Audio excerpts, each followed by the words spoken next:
Hello students and warm welcome to 14th chapter of NCERT Statistics। इसका lecture लेकर के आज मैं आपके सामने आया हूँ। उम्मीद करता हूँ आपने इससे पहले के सारे लेक्चर्स देखे होंगे और आपको पसंद आए होंगे। आपने इस चैनल को ज़रूर सब्सक्राइब कर लिया होगा। अगर बाई चांस नहीं किया है तो इसे अभी कर लीजिए और इसका बेल आइकन दबाना मत भूलिएगा ताकि नोटिफिकेशंस आपको टाइमली मिलते रहें। एग्ज़ाम बिल्कुल नज़दीक आ रहे हैं तो हमारे को अपडेटेड रहना है और हम लोग आपकी यूटिलिटी का मटेरियल हफ्ते में 2 बार मिनिमम अपलोड करते रहेंगे ताकि आपको इसका बेनिफिट मिलता रहे। अगर आपके दोस्त कुछ ऐसे हैं जिन्होंने अब तक इसे सब्सक्राइब नहीं किया है या इसको देखा नहीं है तो उनको ये चैनल रिकमेंड कीजिए ताकि वो भी इसका फ़ायदा उठा पाएँ। और जैसा कि मैंने कहा था, जैसे जैसे व्यूअर्स बढ़ेंगे हमें भी एनकरेजमेंट मिलेगा, राइट। तो और ज़्यादा इस बारे में बात ना करते हुए आगे बढ़ते हैं। एक ज़बरदस्त चैप्टर स्टैटिस्टिक्स जो कि 8 मार्क्स का आपके टर्म 2 में आने वाला है, उसको स्टार्ट करते हैं। बच्चों, अगर हम याद करें तो last year also we did statistics और उसमें हमने क्या पढ़ा था? हमने क्लासिफिकेशन ऑफ डेटा समझा था। उसे ग्रुप्ड डेटा क्या होता है, अनग्रुप्ड डेटा क्या होता है, उसका फ्रीक्वेंसी डिस्ट्रीब्यूशन कैसे बनाते हैं, यह हमने सीखा था। हमने ये भी सीखा था कि मीन मीडियन मोड क्या होता है। ठीक है, एक बार रिकैप कर लेते हैं बड़े चलते चलते कि मीन होता है एवरेज, यानी कि sum of all the observations divided by total number of observations. ठीक है, मीडियन क्या होता है? अगर हम असेंडिंग या डिसेंडिंग ऑर्डर में ऑब्जर्वेशंस को लगा दें तो बीच का जो ऑब्जर्वेशन आएगी, ठीक है, इन द सीक्वेंस जो मिडिल ऑब्जर्वेशन होगी उसको हम मीडियन कहते हैं। इसके हमने इवन के लिए और ऑड के लिए दोनों के लिए फॉर्मूले सीख लिए थे। मोड क्या होता है? मोड होता है the observation which has occurred the maximum number of times, माने कि जिसकी फ्रीक्वेंसी सबसे ज़्यादा हो उस ऑब्जर्वेशन को हम मोड कहते हैं और इन तीनों को मिला करके हम कहते हैं सेंट्रल टेंडेंसी। ठीक है, ये सब चीज़ें आपको समझ आ चुकी होंगी, मुझे उम्मीद है। इस बार भी हम इन्हीं से डील करेंगे, लेकिन अभी पिछले साल हमने डील किया था अनग्रुप्ड डेटा से, इस बार हम करेंगे ग्रुप्ड डेटा से, राइट। तो मैं अब और समय नहीं लगाऊंगा इस पर, सीधा से हम कॉन्सेप्ट पे आते हैं। आइए समझते हैं कि सबसे पहले हम लोग समझते हैं कि मीन कैसे निकालते हैं डायरेक्ट मेथड से, किसका? ग्रुप्ड डेटा का। स्टूडेंट्स, हम लोग मीन ऑफ ग्रुप डेटा की बात कर रहे हैं। ग्रुप डेटा को एक बार फिर दोबारा से रिकैप करा देता हूँ। मान लीजिए हमारे पास कुछ स्टूडेंट्स हैं और उसमें एज क्या है? 5 स्टूडेंट्स हैं हमारे पास, 5 ईयर के 2 स्टूडेंट्स हैं, 6 ईयर जिनकी एज है ऐसे 3 स्टूडेंट्स हैं, 7 ईयर इनकी जैसी जिनकी एज है ऐसे 5 स्टूडेंट्स हैं और 8 ईयर जिनकी एज है वो भी 5 स्टूडेंट्स हैं। ठीक है, तो ये क्या है? एज इन ईयर्स और ये क्या है? Number of students. तो एज ये हो गई हमारी ऑब्जर्वेशन, नंबर ऑफ ईयर्स ये हो गया, नंबर ऑफ स्टूडेंट्स ये हो गया हमारी फ्रीक्वेंसी। तो इसे इस टाइप के डेटा को जहाँ पे हमारे को ऑब्जर्वेशन दी हो और उसकी फ्रीक्वेंसी दी हो, मतलब कितनी बार वो ऑब्जर्वेशन आ रही है, उसे हम ग्रुप डेटा कहते हैं। ठीक है, अगर मुझे इसका मीन निकालना हो कि इनकी मीन एज क्या है या एवरेज एज क्या है, तो मैं क्या करूँगा? मैं सबसे पहले एज को मल्टीप्लाई करूँगा किससे? फ्रीक्वेंसी से। ठीक है, यानी कि इसको अगर मैं x1 कहूँ, इसको मैंने x कह दिया, ये वाली फिगर मेरी x1 हो गई, तो ये वाली इसकी करस्पॉन्डिंग फ्रीक्वेंसी को मैं क्या कहूँगा? f1 कह दूँगा। ठीक है, तो हम क्या करते हैं? हम xi fi निकालते हैं, मतलब इन दोनों का प्रोडक्ट निकालते हैं। तो 5 × 10, 6 × 3 18, 7 × 5 35, 8 × 5 40। उम्मीद करता हूँ आपको बात समझ आ गई होगी। तो ये जो आते हैं, अब हमारे पास टोटल नंबर ऑफ कितने थे स्टूडेंट्स? देखिए, ये तो क्या हुआ, उनकी एज आ गई भाई। 5 ईयर्स के 2 लोग थे तो 5 × 2 कर दिया। उनकी टोटल फ्रीक्वेंसी कितनी थी? टोटल फ्रीक्वेंसी थी 15, मतलब 15 लोग थे वो। तो अगर मुझे मीन निकालना है तो मैं क्या करूँगा? मैं इसको भी ऐड कर दूंगा, 8 5 13, 3 1 कैरी 3 3 6 एंड 4 10 103। तो इसका मीन क्या आ जाएगा, x बार आ जाएगा 103/50। ये है हमारा डायरेक्ट मेथड। इसको मैं कैसे और समझा सकता हूँ, इसको अगर हम फॉर्मूले में एक बनाने की कोशिश करें इसका, तो कैसे बनेगा, जितनी एज है, जितनी ऑब्जर्वेशंस हैं, एज ना कहूँ मैं, ऑब्जर्वेशन कहता हूँ, जितनी ऑब्जर्वेशंस हैं उन्हें उनकी करस्पॉन्डिंग फ्रीक्वेंसी से मल्टीप्लाई कर दीजिए। ठीक है, जैसे हमने किया f1x1 plus f2x2 and so on till fn(xn), और उनको इनकी सम का मतलब जितनी फ्रीक्वेंसी है उसके टोटल सम का से डिवाइड कर दें, तो हमारे को क्या मिल जाएगा, हमारे को मीन मिल जाएगा। इसको हम शॉर्ट फॉर्म में ऐसे भी लिखते हैं, x bar is equal to sigma. Sigma का मतलब क्या होता है, sum from i is equal to 1 to n। किस कहाँ से कहाँ तक का सम करना है हमारे को, 1 से लेकर के nth, जो भी हमारे को नंबर दिया, 15 है, 20 है, whatever it is, f i into x i, और उसको किससे डिवाइड करना है, sum of all the observations, i is equal to 1 to n। ठीक है, ये जब हम कर देंगे तो हमारे को क्या मिल जाएगा, हमें मीन मिल जाएगा, और इसी को हम कहते हैं finding the mean by direct method. ठीक है, अभी हम इसके कुछ और एग्जांपल्स लेंगे और ये आपको और क्लियर हो जाएगा। आइए एनसीईआरटी का एग्जाम्पल नंबर 1 देखते हैं। The marks obtained by 30 students of class 10th of a certain school in a mathematics paper consisting of 100 marks are present in the table below. Find the mean of the marks obtained by the students. तो हमारे पास क्या दिया हुआ है, हमारे पास दिए हुए हैं कुछ मार्क्स, और वो मार्क्स कितने बच्चों का है, मतलब 10 कितने बच्चों के, एक बच्चे का 10 मार्क्स आए हैं, एक बच्चे के 20 मार्क्स आए हैं, एक बच्चे के 36, 3 बच्चों के 36 मार्क्स आए हैं, and so on. Right, total number of students कितने, 30। इनका हमें मीन निकालना है, तो हम कौन सा मेथड अडॉप्ट करेंगे, अभी हम डायरेक्ट मेथड अडॉप्ट करेंगे। ठीक है, आइए इसको देखते हैं। जैसे ही मीन निकालने को आपके सामने आए तो आपको सबसे पहला काम क्या करना है, आपको 3 कॉलम्स बनाने हैं। पहला, मार्क्स ऑब्टेन यानी कि ऑब्जर्वेशन का, जो भी ऑब्जर्वेशन है, यहाँ मार्क्स ऑब्टेन है, वहां पे कुछ भी हो सकती है, उसका कॉलम बनाना है।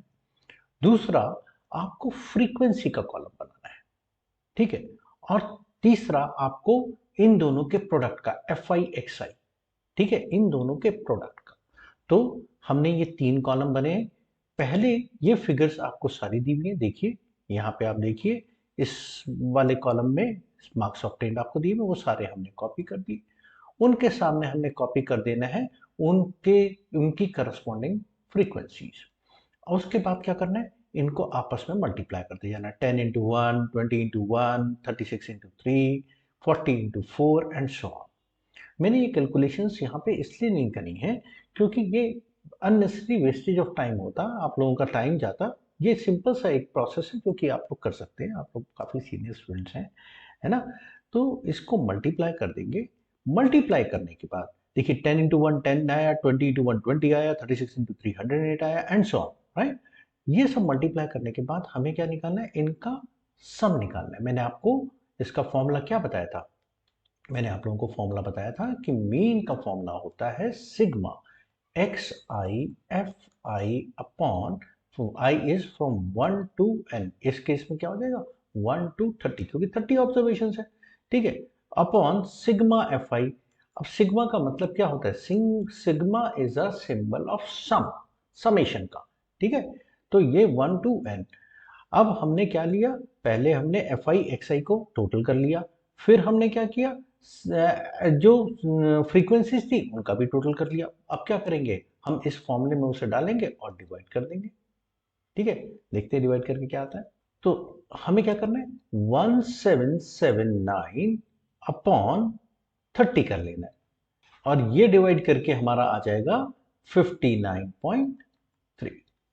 ठीक है, ये हमारा मीन हो गया, सिंपल। अब हम लेते हैं एक नेक्स्ट एग्जांपल। तो बच्चों, ये जो डेटा था ये डिस्क्रीट ग्रुप थे। ठीक है, डिस्क्रीट मतलब 10 के कितने बच्चे, 10 मार्क्स कितने बच्चों को आए, 20 कितने के आए, 36 कितने के आए, एंड सो ऑन। लेकिन आप लोगों को धीरे धीरे जब आप आगे बढ़ेंगे आपको बड़े डेटा से डील करना पड़ेगा। ठीक है, बड़े डेटा में डिस्क्रीट डेटा नहीं हो सकता। मान लीजिए ये पूरे स्कूल का हो, है ना, तो ऐसा तो हो नहीं सकता कि हर बच्चे का हम जो है इंडिविजुअल स्कोर लें। तो हम क्या करते हैं, हम लोग एक रेंज ले लेते हैं। हमने इसकी क्लास बना दी, ठीक है। हम क्या करेंगे, इसकी क्लास बना देंगे।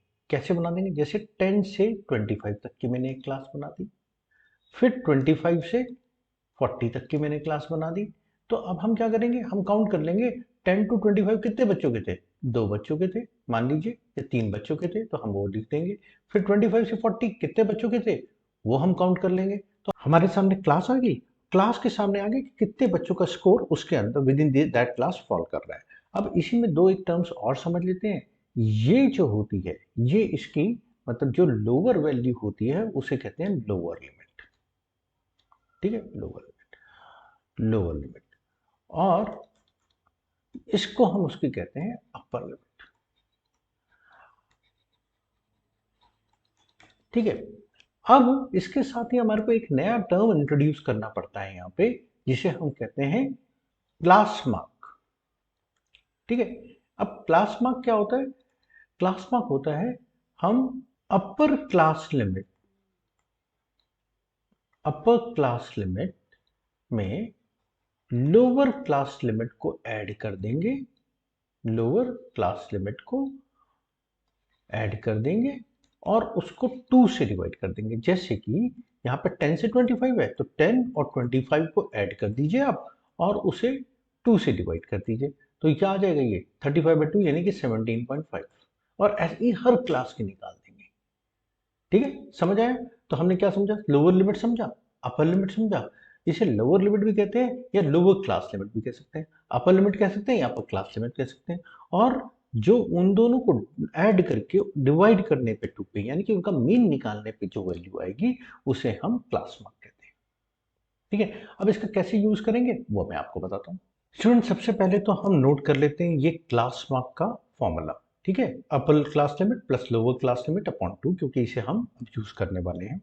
और एक एग्जांपल ले लेते हैं, जैसे कि ये क्लास इंटरवल्स हमारे को दिए हैं 10 to 25, 25 to 40, 40 to 45 and so on up to 100। और ये नंबर ऑफ स्टूडेंट्स हैं। तो सबसे पहला हम क्या करेंगे, इसमें हमारे पहला स्टेप होगा, हम लोग इसमें 4 कॉलम्स बनाएंगे, ठीक है। ये कैसा है, ये हमारा ग्रुप डेटा है जिसमें हमारे को क्लास दी हुई है, ठीक है। तो हम इसमें क्या करेंगे, सबसे पहले हम इसमें क्लास इंटरवल का एक कॉलम बनाएंगे, उसमें ये class intervals as it is copy कर देंगे। इसके सामने हम लोग उसकी फ्रीक्वेंसी को एज इट इज कॉपी कर देंगे, ठीक है। उसके बाद इस फॉर्मूले से हम निकालेंगे क्लास मार्क। देखिए मैं आपको एग्जांपल बताता हूँ, 10 प्लस 25, फर्स्ट हमने निकाला 10 plus 25 divided by 2, that comes to 35 upon 2 which is equal to 17.5। तो हमने यहाँ पे लिख दिया 17.5।